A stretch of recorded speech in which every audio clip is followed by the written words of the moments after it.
మీరు అన్ని చెక్ చేసి వాళ్ళన్ని పెట్టించి కరెక్ట్ గా జరుగున్నట్టయితే ఈ 100 మంది మీ ముందు నిలబడుతున్నారు.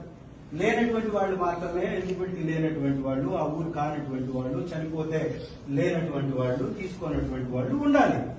వీళ్ళెందుకు ఇన్ని లిస్టులు తీసుకొని వస్తున్నారు? దీంట్లో మేమేమంటున్నట్టు కావాలని చెప్పి వీళ్ళని పక్కన పెట్టమని చెప్పట్లా.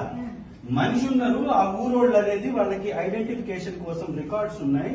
ఏదన్నా కొంచెం మీరు అనుకున్నటువంటి నిబంధనల్లో వీళ్ళు మ్యాచ్ అవ్వకపోతే వీళ్ళని కూడా పరిగణలోకి తీసుకొని చేయమంటున్నాం.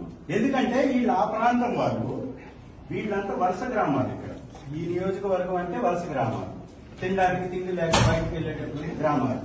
వీళ్ళు ఎక్కడికో వెళ్లి చెరుకు కని, లేకపోతే పొలం పనులు కానీ, లేకపోతే మేస్త్రి పని కానీ, వేరే చోట్ల హోటల్లో పని కానీ వెళ్ళిపోతారు.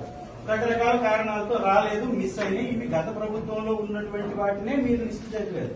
7,300 చిల్లర మీరు లిస్టు చదివింది కొత్త లిస్టు కాదు.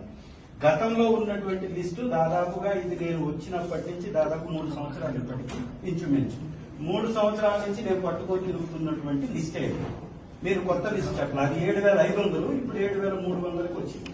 అది 7,500 నా దగ్గర ఉన్న లిస్ట్.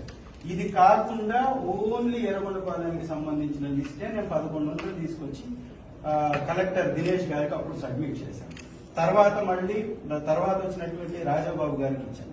మళ్ళీ తర్వాత తమరకు సబ్మిట్ చేశాను. ఇప్పుడు దీనిలో ఉన్నటువంటి వాటిల్లో అన్ని పోంగా అన్ని ఇనెలిజిబుల్ వాళ్ళు